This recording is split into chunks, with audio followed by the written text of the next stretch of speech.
ಇನ್ನು ಪ್ರಜ್ವಲ್ ರೇವಣ್ಣ ಪಾಪಕೃತ್ಯಕ್ಕೆ ದೇವೇಗೌಡರ ಕುಟುಂಬಕ್ಕೆ ಕಳಂಕ ಅಂಟಿಕೊಂಡಿದೆ. ದೊಡ್ಡ ಕುಟುಂಬ, ಮಾಜಿ ಪ್ರಧಾನಿಯವರ ಕುಟುಂಬ, ಮಾಜಿ ಮುಖ್ಯಮಂತ್ರಿಗಳ ಕುಟುಂಬ, ಮಾಜಿ ಸಚಿವರ ಕುಟುಂಬ. ಆ ಕುಟುಂಬದ ಕುಡಿ ಕರ್ನಾಟಕದ ರಾಜಕೀಯ ಇತಿಹಾಸದಲ್ಲಿ ಅತಿ ದೊಡ್ಡವರು ಅಂತ ತೋರಿಸ್ಕೊಂಡ ಒಂದು ಕುಟುಂಬದ ಕುಡಿ ಮಾಡಿರುವ ಈ ಅಪರಾಧಕ್ಕೆ ಆ ಇಡೀ ಕುಟುಂಬ ತಲೆ ತಗ್ಗೋ ಹಾಗೆ ಮಾಡಿದೆ. ರಾಜಕೀಯ ನೈತಿಕತೆಯನ್ನು ಕಳೆದುಕೊಂಡಿದೆ ದೇವೇಗೌಡರ ಕುಟುಂಬ. ರಾಜಕೀಯ ಷಡ್ಯಂತ್ರ ಅಂತ ಸಮರ್ಥನೆ ಮಾಡ್ತಾ ಇದ್ರು. ಆದರೆ ಇದು ರಾಜಕೀಯ ಷಡ್ಯಂತ್ರ ಅಲ್ಲ, ನಿಮ್ಮ ಮೊಮ್ಮಗ ಮಾಡಿರೋ ಷಡ್ಯಂತ್ರ ಅಂತ ಕೋರ್ಟ್ ಹೇಳ್ತಾ ಇದ್ದಂಗೆ ಈಗ ದೇವೇಗೌಡರಿಗೆ ಭಾರಿ ಮುಖಭಂಗ ತಂದಿಟ್ಟಿದೆ ಪ್ರಜ್ವಲ್ ಕೇಸು ಮತ್ತು ಸ್ವತಃ ಅವರ ಮೊಮ್ಮಗ ಪ್ರಜ್ವಲ್. ಹಾಸನ ಕ್ಷೇತ್ರವನ್ನ ಮೊಮ್ಮಗನಿಗೆ ಅಂತ ಬಿಟ್ಕೊಟ್ಟು ತುಮಕೂರಿಗೋಗಿ ಸ್ಪರ್ಧೆ ಮಾಡಿ ದೇವೇಗೌಡರು ಸೋತಿದ್ರು. ಕುಮಾರಸ್ವಾಮಿ ಅವರು ಈ ಸಲ ಕೇಂದ್ರ ಸಚಿವರಾಗಿದ್ದಾರೆ.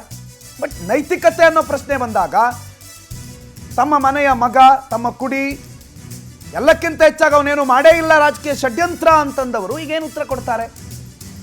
ರಾಜಕೀಯ ಎದುರಾಳಿಗಳಿಗೆ ಈಗಾಗಲೇ ಒಂದೊಳ್ಳೆ ರೊಟ್ಟಿ ಅಲ್ಲ ಹೋಳಿಗೆನೇ ಸಿಕ್ಕಂಗಾಗಿದೆ ರಾಜಕೀಯ ಎದುರಾಳಿಗಳಿಗೆ. ಇನ್ನೊಂದು ಕಡೆ ನೈತಿಕತೆಯ ಪ್ರಶ್ನೆ ಬಂದಾಗ ಕುಮಾರಸ್ವಾಮಿ ಅವರ ನಡೆ ಏನು ಅನ್ನೋದು ಬರುತ್ತೆ.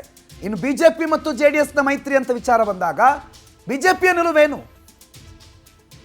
ಒಂದು ಒಂದು ಒಂದು ಪಕ್ಷ, ಕುಟುಂಬ ನಡೆಸ್ತಾ ಇರುವ ಪಕ್ಷದ ಅದೇ ಕುಟುಂಬದ ಸದಸ್ಯ, ಪಕ್ಷದ ಸಂಸದನಾಗಿದ್ದವನು ರೇಪಿಸ್ಟು ಅನ್ನೋ ಒಂದು ತೀರ್ಪು ಬಂದಿದೆಯಲ್ಲ, ನೈತಿಕತೆ ಆಧಾರದಲ್ಲಿ ಬಿಜೆಪಿ ಏನು ನಿಲುವು ತಗೊಳುತ್ತೆ? ಬೇಡ, ನಮಗೆ JDS ಜೊತೆಗಿದ್ದ ಸಖ್ಯ, ನಾವು ಸಪರೇಟ್ ಆಗಿಬಿಡ್ತೀವಿ ಅಂತ. ರಾಜ್ಯದ ಬಿಜೆಪಿ ಅಲ್ಲ, ಕೇಂದ್ರದ ಬಿಜೆಪಿ ಬಗ್ಗೆ ಮಾತಾಡ್ತಿರೋದು. ರಾಜ್ಯದಲ್ಲಿ ಅವರು ಒಟ್ಟಿದ್ರು ಇಲ್ಲದೆ ಇರೋ ಹಾಗೆ ಇದ್ದಾರೆ ಅಂದ್ಕೊಳ್ಳಿ. ಯಾವ ಕಾರ್ಯಕ್ರಮ ಒಟ್ಟಿಗೆ ಆಗ್ತಿಲ್ಲ ಅಥವಾ ಯಾರು ಬಿಜೆಪಿ JDS ಅವರು ಒಟ್ಟಿಗೆ ಕೂತ್ಕೊಂಡು ಮಾತಾಡಿದ್ದು ನೀವಂತೂ ಇಲೆಕ್ಷನ್ ಆದ್ಮೇಲೆ ನೋಡಿದ್ದು ನೆನಪಿದೆಯಾ? ನೆನಪು ಮಾಡ್ಕೊಳ್ಳಿ. ಆದರೆ ಕೇಂದ್ರ ಮಟ್ಟದಲ್ಲಿ ಸಚಿವರಾಗಿದ್ದಾರಲ್ಲ ಕುಮಾರಸ್ವಾಮಿ, ಅವರೇ ರಾಜೀನಾಮೆ ಕೊಡ್ತಾರಾ ಅಥವಾ ಬಿಜೆಪಿಯೇ ಬೇಡ ನಿಮ್ಮ ಸಖ್ಯ, ಹೋಗಿ ನಮ್ಮಿಂದ ಹೊರಗಡೆ NDA ಅಂತ ಹೇಳ್ತಾರಾ ಅನ್ನೋದು ಪ್ರಶ್ನೆ. ರೂಪೇಶ್ ಮಾಹಿತಿ ಕೊಡ್ತಾರೆ, ಫೋನ್ ಸಂಪರ್ಕದಲ್ಲಿ ಜಾಯ್ನ್ ಆಗಿದ್ದಾರೆ. ರೂಪೇಶ್, ರಾಜಕೀಯವಾಗಿ ಒಂದು ನೈತಿಕತೆ ಅನ್ನೋದು ಪ್ರಶ್ನೆ ಬರಲ್ಲ ಅನ್ಕೋತೀವಿ, ಯಾಕಂದ್ರೆ ರಾಜಕೀಯ ಮತ್ತು ನೈತಿಕತೆ ಎರಡು ಒಟ್ಟಿಗಿರಲ್ಲ ಅನ್ನೋದು ಮತ್ತೆ ಸಾಬೀತಾಗೋ ಸಂದರ್ಭನ, ಅಥವಾ ನೈತಿಕತೆಯೇ ಮುಖ್ಯ ರಾಜಕೀಯಕ್ಕಿಂತ ಅನ್ನೋದನ್ನೇನಾದ್ರೂ ಕರ್ನಾಟಕ ತೋರಿಸುವ ಸಾಧ್ಯತೆ ಇದೆಯಾ ರೂಪೇಶ್? ನಿಜ, ಯಾಕಂತ ಬಹುಮುಖ ಪ್ರಶ್ನೆ ಹಿಂದೆ ಪ್ರಕರಣ ಆದಾಗ ಪ್ರಜ್ವಲ್ ರೇವಣ್ಣ ಕಾಮಕಾಂಡ ಬಹಿರಂಗ ಆದಾಗ ಎಲ್ಲರೂ ಹೇಳ್ತಾ ಇದ್ರು ಇದನ್ನ ಮಾರ್ಕ್ ಮಾಡಿದ್ದಾರೆ, ಬೇರೆ ಬೇರೆ ರೀತಿಯಾಗಿ ವ್ಯಾಖ್ಯಾನಗಳನ್ನ ಮಾಡ್ತಾ ಇದ್ರು. ಅವಾಗ ಜನ ಕೂಡ ಇರ್ಬೋದಲ್ಲ, ಹೀಗೆ ಮಾಡಿಲಿಕ್ಕೂ ಸಾಕು, ಆತರ ಪ್ರಜ್ವಲ್ ರೇವಣ್ಣ ಆತರ ಮಾಡ್ತಾರ ಅಂತ ಹೇಳಿ ಕೂಡ ಒಂದಿಷ್ಟು ಜನ ಪ್ರಶ್ನೆ ಮಾಡಲಿಕ್ಕೆ ಶುರು ಮಾಡಿದ್ರು.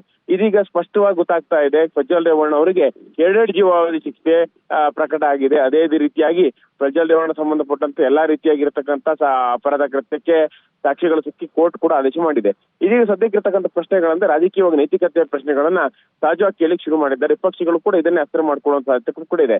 ಯಾಕಂತ ಹೇಳಿದ್ರೆ ದೇವೇಗೌಡ್ರೆ, ಮಾಜಿ ಪ್ರಧಾನಿ ದೇವೇಗೌಡ್ರೆ ತಮ್ಮ ಕ್ಷೇತ್ರವನ್ನ ಪ್ರಜ್ವಲ್ ರೇವಣ್ಣ ಅವರು ಬಿಟ್ಟುಕೊಟ್ಟಿದ್ರು. ಈ ಮೂಲಕವಾಗಿ ಪ್ರಜ್ವಲ್ ರಾಜಕೀಯ ಕನಸನ್ನ ಅವ್ರು ಕಂಡಿದ್ರು. ಆದ್ರೆ ಈಗ ಪ್ರಜ್ವಲ್ ಕಾಮಕಾಂಡ ಈ ರೀತಿಯಾಗಿ ಮಾಡ್ಕೊಂಡಿರೋದ್ರಿಂದ, ಜೈಲು ಶಿಕ್ಷೆಗೆ ಒಳಗಾಗಿರೋದ್ರಿಂದ ಇಲ್ಲಿ ನಿಜವಾಗ್ಲೂ ಕೂಡ ನೈತಿಕತೆಯ ಪ್ರಶ್ನೆ ಬಂದೇ ಬರುತ್ತೆ. ದೇವೇಗೌಡರು ಕೂಡ ರಾಜಕೀಯವಾಗಿ ದೊಡ್ಡ ಮಟ್ಟಕ್ಕೆ ಮುಖಭಂಗ ಮತ್ತೆ ಮುಜುಗರ ಆಗ್ತಾ ಇದೆ. ಕಾರಣ ಇಷ್ಟ, ಈ ರೀತಿಯಾಗಿ ಮಾಜಿ ಪ್ರಧಾನಿಗಳ ಮೊಮ್ಮಗಳೇ ಈ ರೀತಿಯಾಗಿ ಮಾಡಿದ್ರೆ ಹೇಗೆ ಅಂತ ಹೇಳಿ ನಿಜವಾಗ್ಲೂ ಕೂಡ ರಾಜಕೀಯವಾಗಿ ನೈತಿಕತೆಯ ಪ್ರಶ್ನೆಗಳು ಬರಲು ಶುರುವಾಗಿದೆ. ಅದೇ ರೀತಿ ಕೇಂದ್ರ ಸಚಿವ HD ಕುಮಾರಸ್ವಾಮಿ ಕೂಡ ರಾಜಕೀಯ ನೈತಿಕತೆಯ ಪ್ರಶ್ನೆಗಳು ಎದುರಾಗಿದೆ.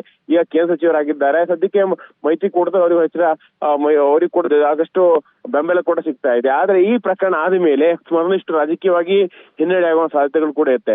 ಮುಂದಿನ ಸ್ಥಳೀಯ ಸಂಸ್ಥೆ ಚುನಾವಣೆಗಳು ಬರುತ್ತೆ, BBMP ಚುನಾವಣೆಗಳು ಬರುತ್ತೆ. ಈ ಚುನಾವಣೆ ಕೂಡ JDS ಹಿನ್ನಡೆ ಆಗುವಂತಹ ಸಾಧ್ಯತೆಗಳು ಕೂಡ ಕಂಡು ಬರುತ್ತೆ.